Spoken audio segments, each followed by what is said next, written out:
the privilege to hear a follow-up to a great talk by my colleague, Dr. Elizabeth Saylor.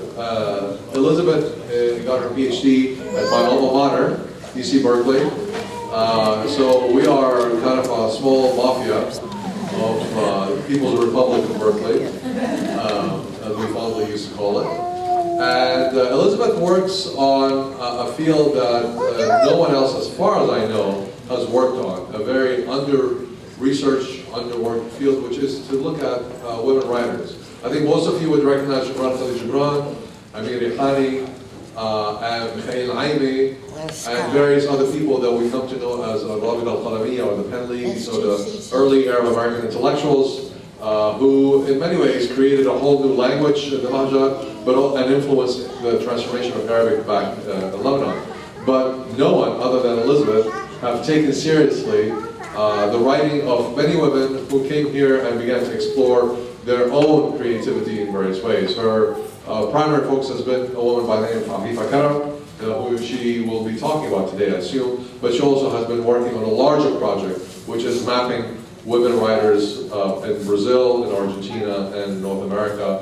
And it's a digital humanities project she's working on in collaboration with the Ferella Center. It's a growing project, and she might allude to it or not. Anyway, I'd like you to, today she is a professor of Arabic at Middlebury College, and I'd like you to join me in welcoming Elizabeth.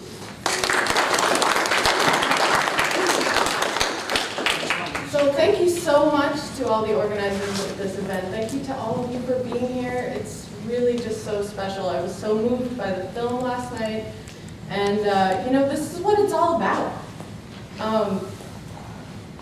The academic sort of world and joining with community is for me kind of the goal.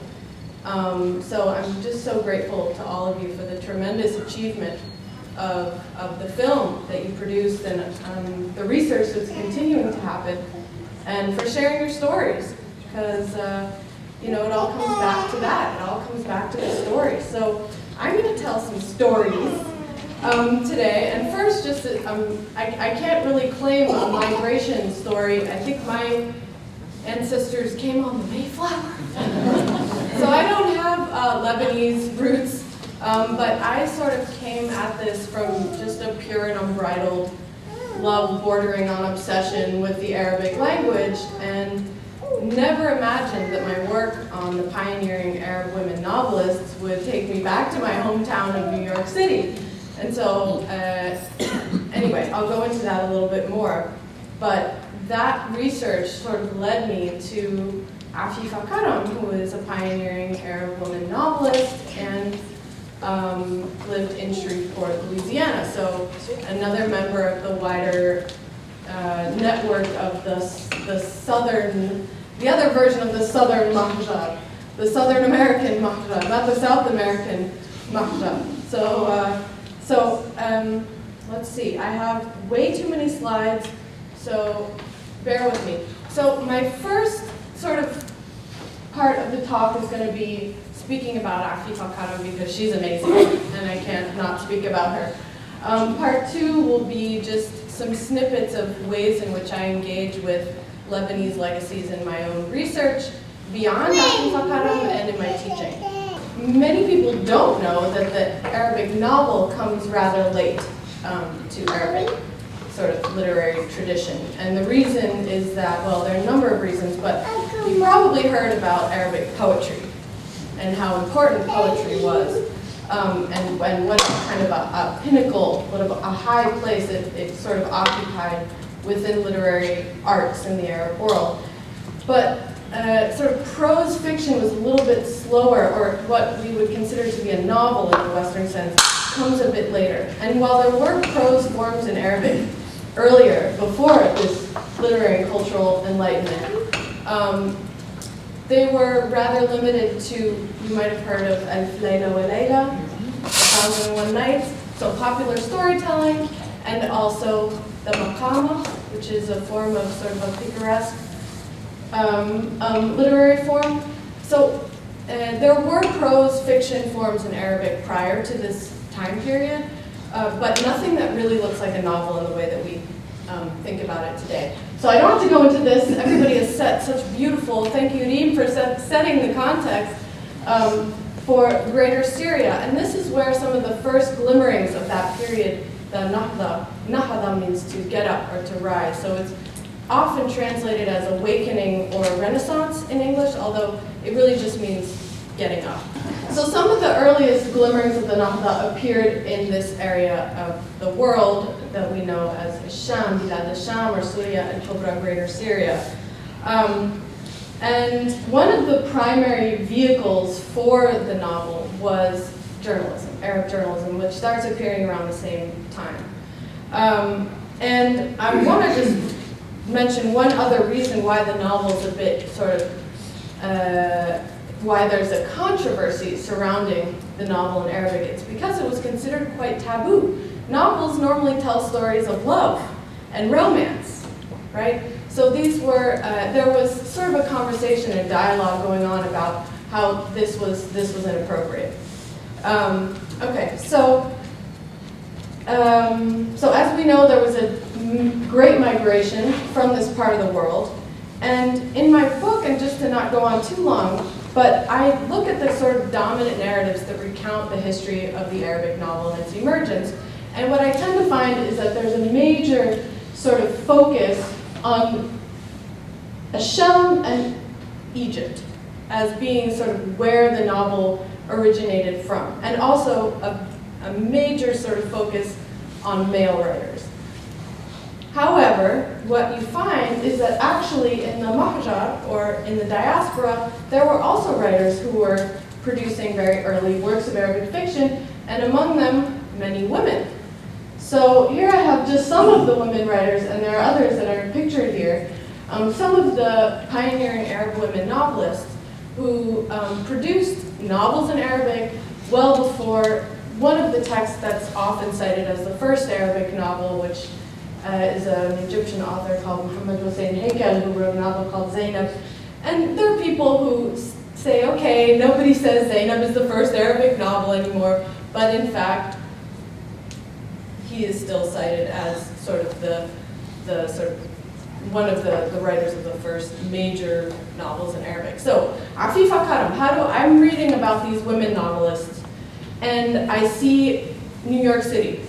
So I'm from New York City. I needed to find out more about her, and as I was researching, I just came to so many dead ends. So that just 6 years later, I'm still researching Afifa Karam, but I'll tell you what I do know about her. So she was born in Amshit, Lebanon, which is about 40 kilometers north of Beirut, next to Jbeil, which is often, I think, known better as Byblos.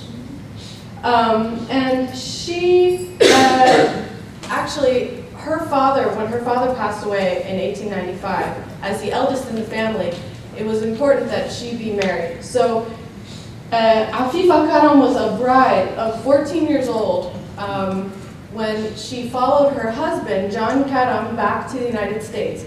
So her husband had was part of this wave of migration, and he was, did I mention that he was a distant cousin of hers who had settled in Shreveport, Louisiana. And he became a very successful businessman and landowner. Like some of the stories we heard yesterday, he had a store and then another store. So he came back to Lebanon, to Mount Lebanon, and married Afifa and brought her back to the United States. And here she is as a young person. And when she came to the United States, she came with her mother, Frusina, and her younger sister, Amina. Amina became known as Amelia later. And these are some new pictures that I've just kind of come across through sort of my own project that's reconnecting with her own descendants. And I'll talk a little bit more about that shortly. So she lived in Shreveport, Louisiana, which, as some people mentioned yesterday, was sort of Louisiana in general being sort of a Catholic outpost in a mainly Protestant part of the country, and so attracted a group of Lebanese immigrants to the area. And yet, Afifa Karam was also very well connected to New York City, which was in some ways the kind of cultural hub of literary and intellectual, journalistic sort of life and production in the United States. And these are some of the very kind of iconic photos of Little Syria. And it's all located as that beautiful map, thanks to the Arab American National Museum, shows. Little Syria was located just blocks from what we now know as Ground Zero of the World Trade Center, which kind of, for me, again, as a New Yorker who went through the events of 9/11, was just a very striking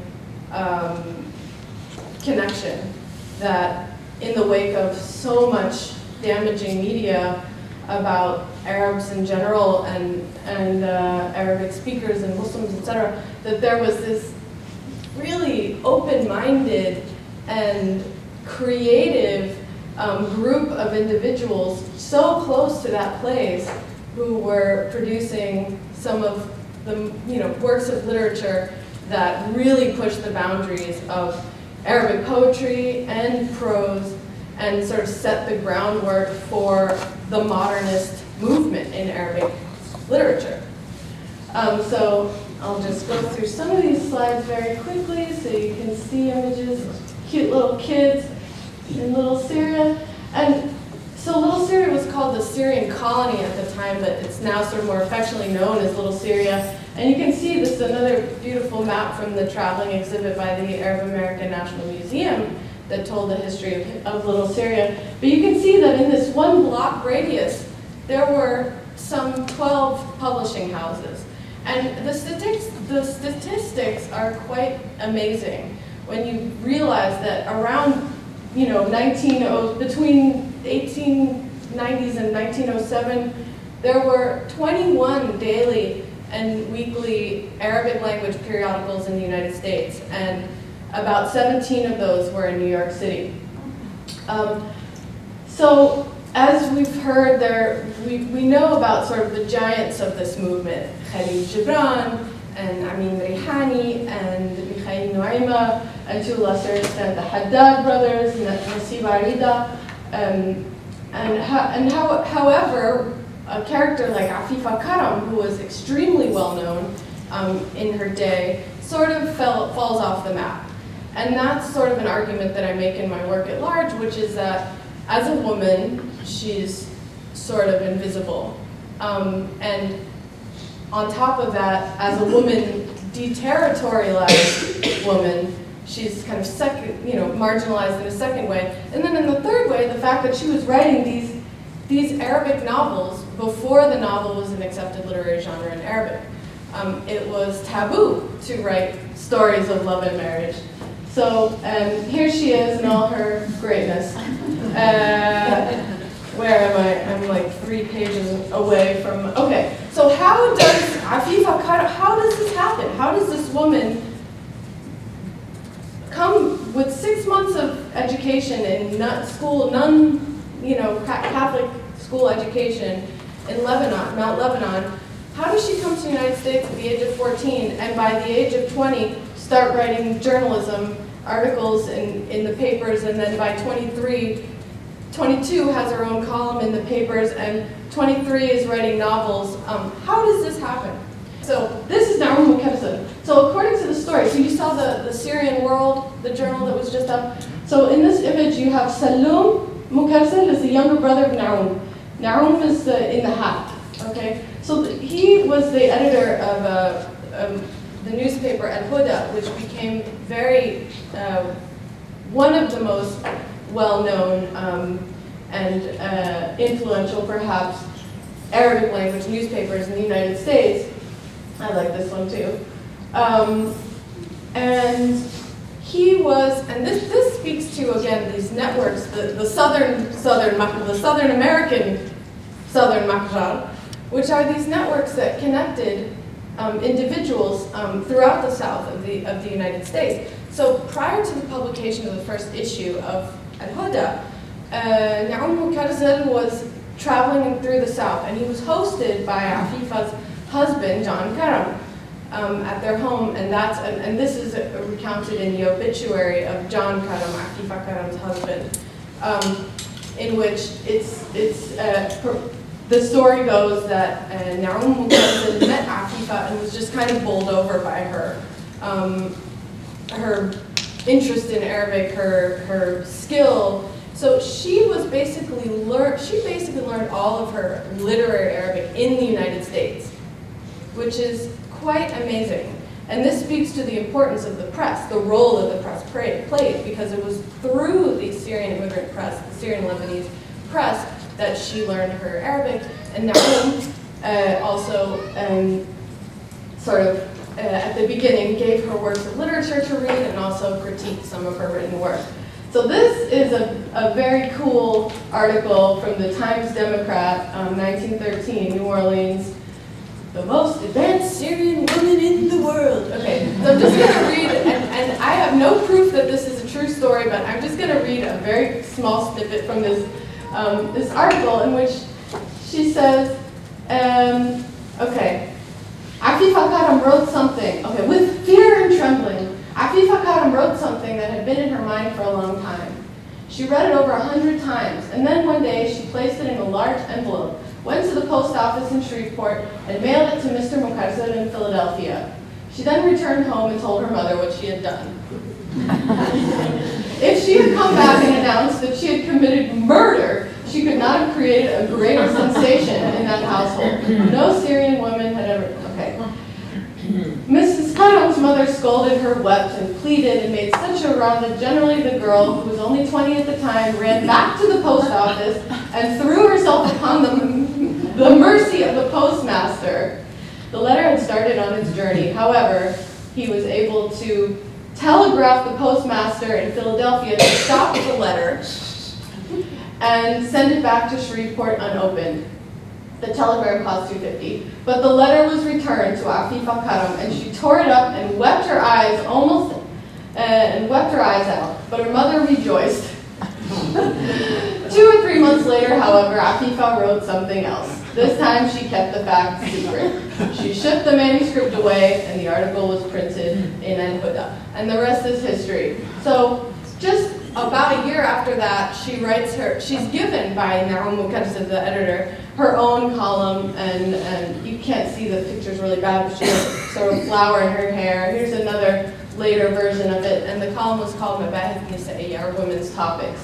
So this one is about women in fashion. She talks about a lot of different issues that were pertinent to the lives of Syrian and Lebanese immigrant women living in the United States, sort of how to navigate or negotiate between these two worldviews, and cultural sort of worlds, backgrounds.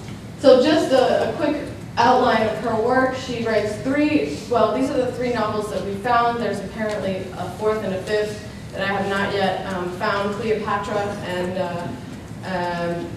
but Badi'a Fu'ad is her first novel, and it takes place in Lebanon and the United States with sort of the transatlantic journey as this space where sort of gender norms are transgressed, and it's quite amazing. Her second novel, Fatima al-Badawiya, takes place entirely in the U.S. and focuses on the friendship between a Bedouin Muslim woman named Fatima and an American woman, and through flashback sort of tells the story of her own upbringing in this Muslim village in Lebanon, and her conversion to Christianity, and then she leaves both Islam and Christianity to worship what she calls Deen and Hope. Okay, 1908, it's pretty amazing. The Religion of Love. And then the third novel is called Ghadat Amshit, the girl from Amshit, which is of course where she was from. So I'm going to talk a little, before I talk about Ghadat Amshit, she also made history because she founded the first Arabic women's periodicals in the United States, actually in all of the North and South America, and it's called Al-Alam al-Jadid, Anisai. So you saw the the Syrian World. So she actually bought this newspaper from Salum Mukarzad, who you saw, the younger brother of Naum. So there's more to say on that. She also wrote several translations of novels from English into Arabic. She used translations of the French of Alexandre Dumas, into translating an English translation of the French, original French into Arabic, and then Muhammad Ali und sein Haus, okay, about the great modernizer of Egypt, Muhammad Ali. And then, interestingly, she translates a novel by Eleanor McCartney Lane, who's a Southern American woman novelist and is actually from Virginia. And that's called Nancy Stair, and that novel is really cool because it's about a father who raises his daughter like a son. So anyway, she's very on the forward-thinking sort of end of things. So, why? Okay, that wasn't supposed to be backwards, but that's fine. All right. So something happening with this power. So Ghadat Amshit, the girl from Amshit. Of course, Afifa is the girl from Amshit, right? In this novel, which was published first serially in Al-Huda, like all of her novels, and then published in book form, and here you can see the title page. It takes place, it sort of tells the story of the failed romance of these two childhood friends, Farid and Farida.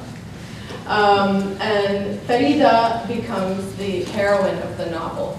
And essentially, what it's essentially an extended critique of the practice of arranged marriages of young girls, which she calls zawaj tufula, which she calls bi'a al-banat, bi'a al-raqiq, selling of that she likens to selling of slaves.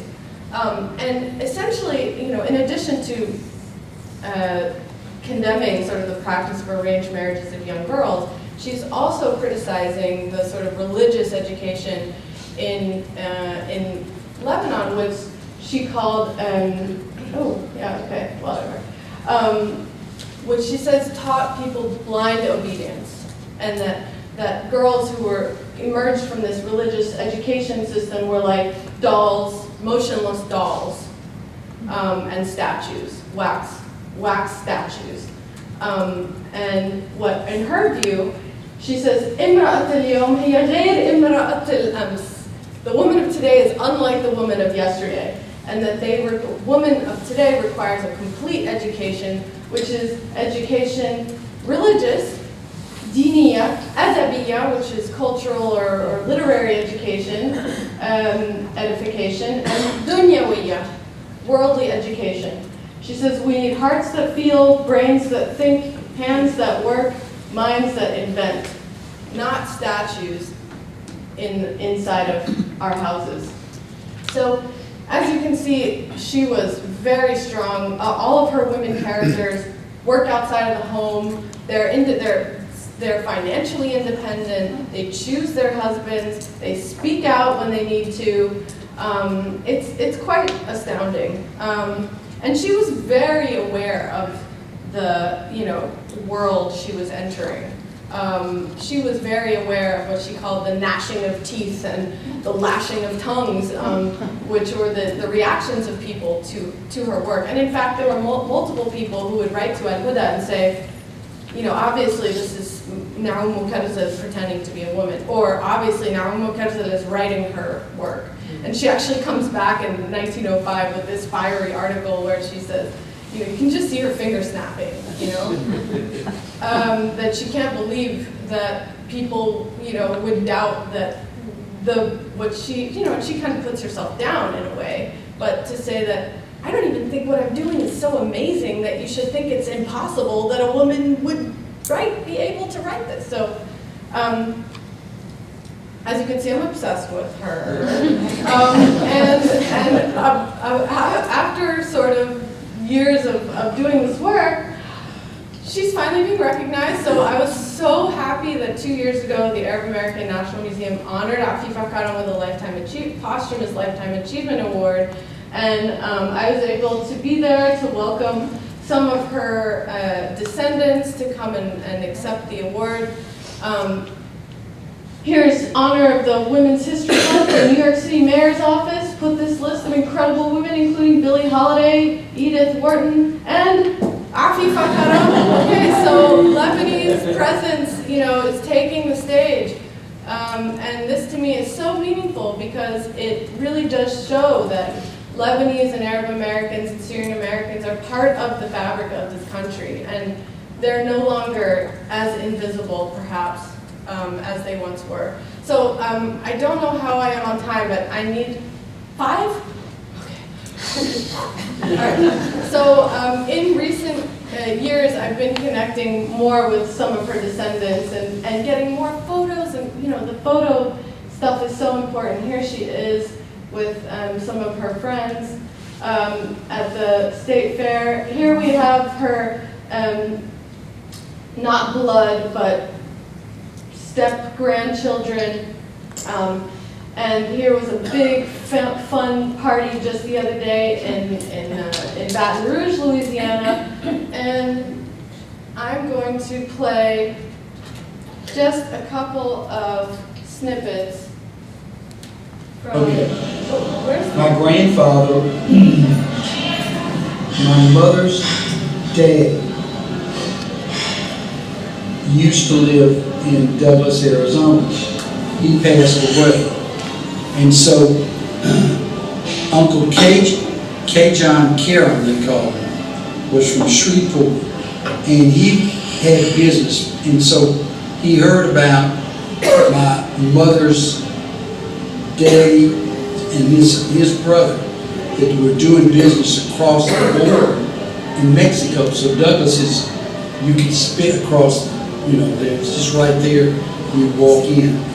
I wanted to fast forward it to a very sweet clip where he says he and his sister are speaking about how important it was for the Lebanese in the South to connect with other Lebanese in the South. And he tells a story of a traveling salesman from Virginia who heard about a Lebanese woman in Arizona, and essentially that's how the families connect. And one other short clip, and then I still, hopefully I can do make a couple more points. This is Uncle K. So Uncle K is Afifa Karam's nephew, grandnephew. That's fine. Yeah, that apartment house. Is that okay? Yeah. Eugene. That's what he says. You got it all the time.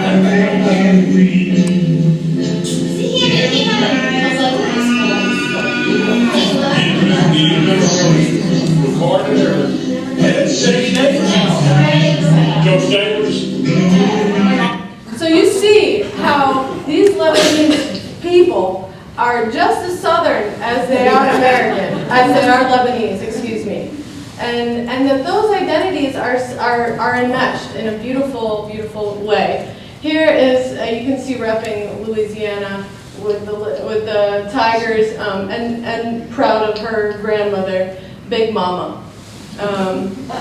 Okay, and now just very quickly, what are some ways in which I engage with this in my own teaching? And this has been sort of a new phenomenon for me. 2 things. I could have mentioned this Mapping Women Writers in the Mahjab project, which I don't have time to show you, but if you're interested, I can send it along.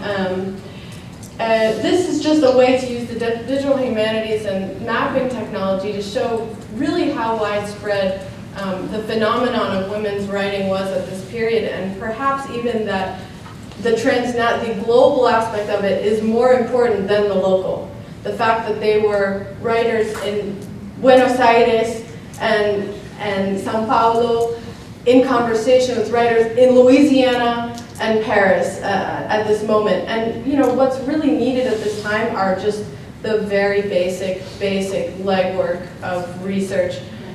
So this, I've been working with some students I've now and colleagues, and now the site will be sort of published in Spanish, Portuguese, and Arabic, and English. And my kind of dream is to take it on tour to all the Lebanese clubs in South America one day and try to connect with people the way that we're connecting today, in the effort to gather stories and gather photos and gather memories and letters and documents. And because, as we know, women writers get sort of forgotten, there is no paper trail, as Anne mentioned. So, two more minutes. This is what remains of Little Syria today, and it's really in the shadow of what's now the Freedom Tower and the 9/11 Memorial downtown. And there's just something so special about studying Arabic literature and yet having an archive that's local. Because last spring I brought a group of my students who are fourth-year Arabic students on a class trip to what remains of Little Syria, and probably the most exciting part of the trip was getting to meet the descendants of some of the Pen League members, the Rabita members, who we had met in class, or we had read in class.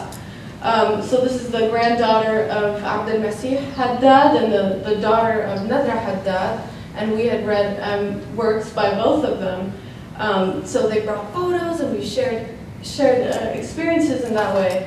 So I feel so fortunate and proud and very, very touched to have this ability to connect my students with members of the Syrian diaspora community.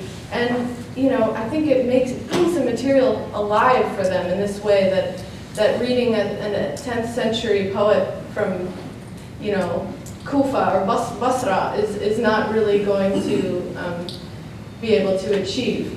And just one more note on language, which is that before this trip to Little Syria, I was kind of concerned, this is an Arabic class and these folks don't speak Arabic because they're second and third generation immigrants. But the beautiful surprise was that, in fact, my students were able to play this role in connecting these individuals with the literature that they weren't able necessarily to access because of the language barrier. And so they were inspired on their own to undertake the translation of a number of works of poetry. So as a class, we translated about 7 or 8 poems by Nadra Haddad, who's kind of one of the forgotten, unknown members of the Pen League.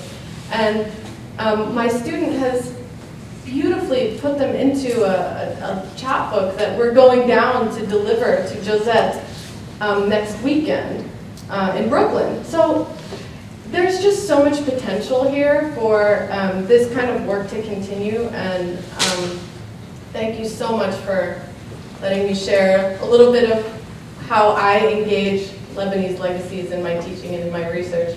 And I'd be very happy to hear any of your questions or comments. So thank you so much.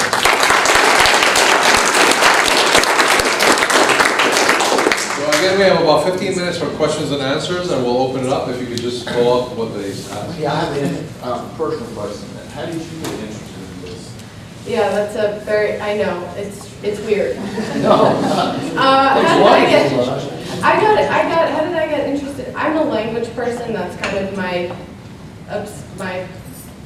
passion, and I always thought the Arabic script was so beautiful. And when did I see Arabic script? Basically on restaurants and falafel shops in the Lower East Side. I really, I didn't even know about Arabic calligraphy. I just thought the regular script was pretty. So you can imagine how I felt when I got into the calligraphy. Yeah, it just kind of snowballed. I never imagined that this is where my life would be today. Yeah. I have a question about Afifa Karim's written work.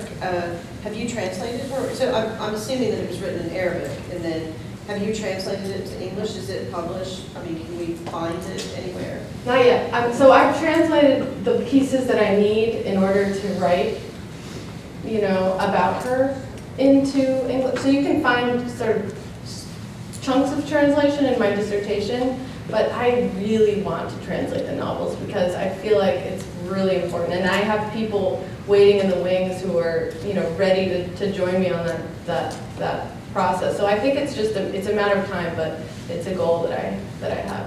Yeah. Thank you. So I can't remember exactly what you said about this, but you mentioned mentioned that she had received her formal education here or something like that. What did you mean by that? Can you? So what I meant by that was that she really only had 6 months of formal education in Jbeil, in Lebanon, and was completely she was an autodidact. She was completely self-taught with some guidance from Mukaddam. So the way that she learned, I mean, that's to me one of the most fascinating pieces of the story, is that she was able to become such an accomplished and skilled writer on her own. I mean, reading the Syrian press, and actually that's actually an interesting point, because her style of writing is very modern, and it's because it takes its tone from the language, the language of the press, which is this much simplified, sort of more simplified version of Arabic than, you know, was traditionally being written at that time. So it takes on an extra sort of modern, fresh feel because of the influence of journalism on her style. Sorry, I have lots of questions. I enjoyed your presentation very much. I'm excited about the work you did. I'm curious about her husband. How did he take all this? I know. I had the same question. How is this entire novel about how terrible arranged marriages of young girls is, and it's her own story, and how did her husband allow her to? So that was another one of the big sort of questions that I had, that, and that's sort of a hard thing to find out later in life, but I have a couple of proof, bits of proof. One of them is her husband's obituary, and the second is the fact that, so after Afifa Karam passed away, she was only 41, she wasn't able to have children.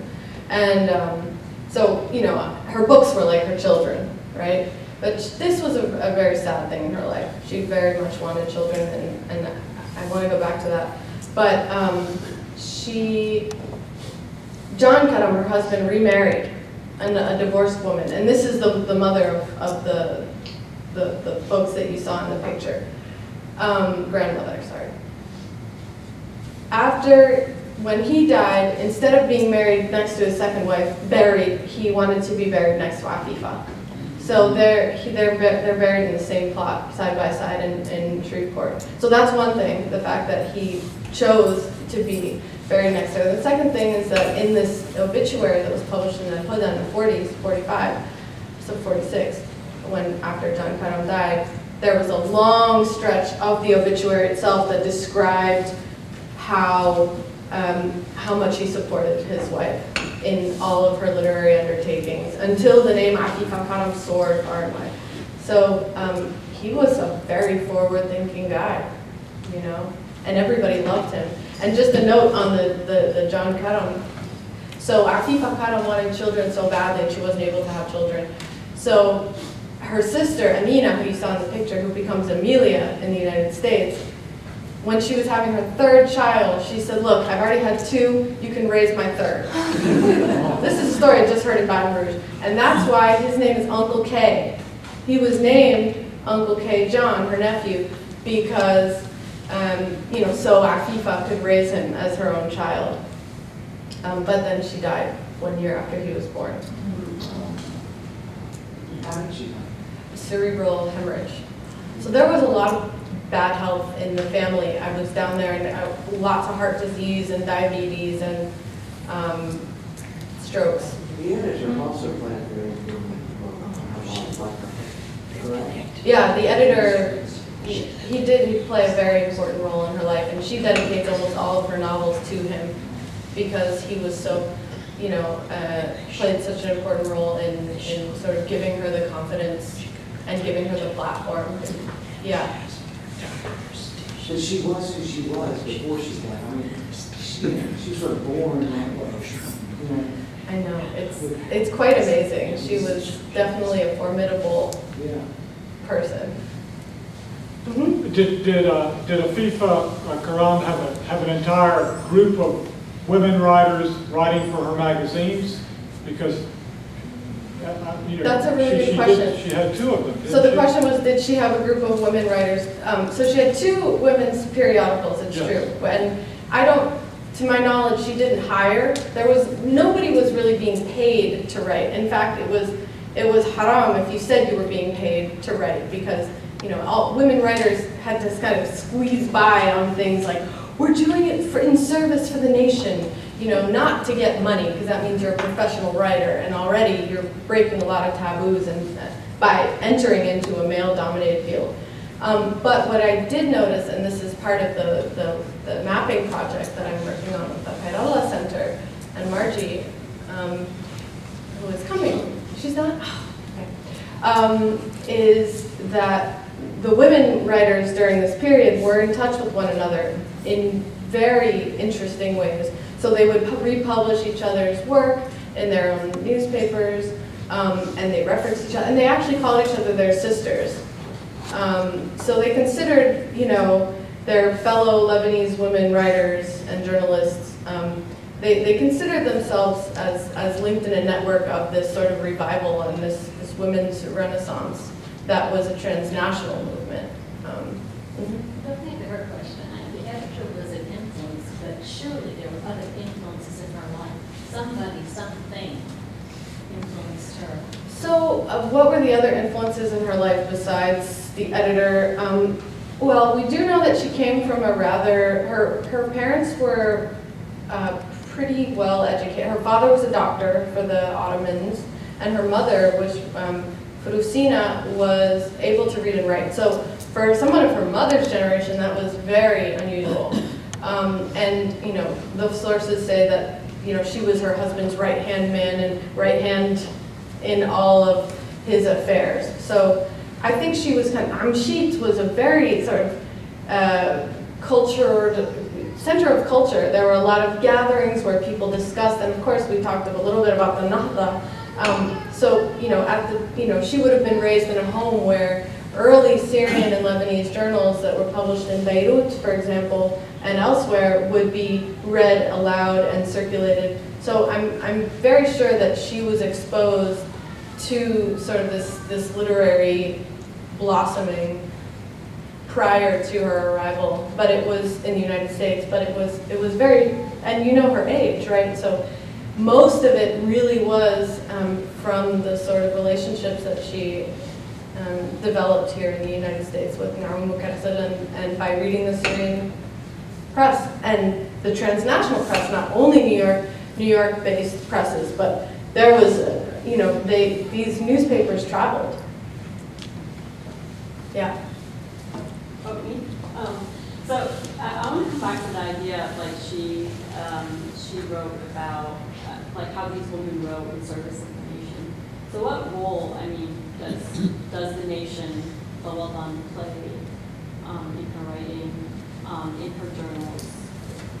That's a really good question, because basically she describes all of her novels as being wataniya, nationalist or patriotic novels, even though they're more romance, perhaps. You would read them as a love story, but within the context of this sort of nation-building project.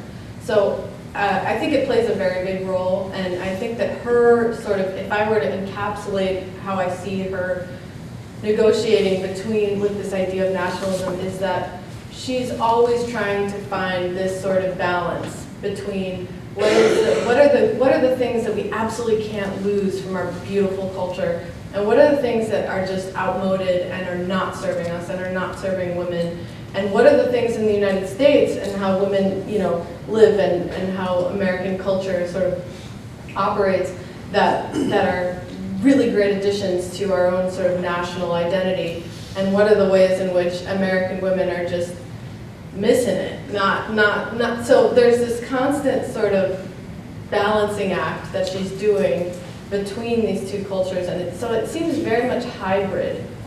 While there's this nationalist rhetoric throughout, it's very much one foot in the United States and one foot in Lebanon. Can you see any evidence of the Arabic poetic tradition in her work, or was she very much like breaking away from that? Yeah, so basically, if there's evidence of the poetry and Arabic poetry sort of tradition in her work, at the beginning of most chapters, there would be a line of poetry, and sometimes interspersed in the middle of the chapter to sort of encapsulate some, wider idea. So yeah, she wrote her own poetry and she quoted other people's poetry. We will take one last question. In your research, have you come across evidence of the women writers fighting for the right to vote in the U.S.? Yeah, was there evidence of the Syrian women, Lebanese women writers speaking about women's suffrage? There were a lot of articles about women's suffrage and the suffrage movement in Al-Huda. Great photos, early photos of the suffragettes. And Afifa Karam also dealt with that issue in some of her articles. Yeah. Did Afifa have a salon in her own community? Did she establish connections with other women writers or cultural figures in her southern hometown? That's a good question. So again, there's the issue of the lack of documentation. That's an impediment.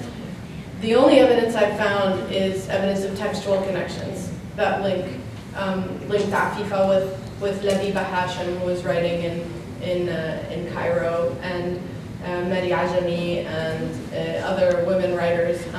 So I have not found evidence of a salon, but we know, and based on some of the ads that came out, sort of press in Al-Huda for Ghadat Amshit before it was published, they would describe the reading practices of the day, and basically they were basically saying, advertise with us in this new book by Afifa Karam, which, as you know, will be shared, passed between the hands of multiple people, and so we know that the way reading sort of happened in those days, it was a communal process.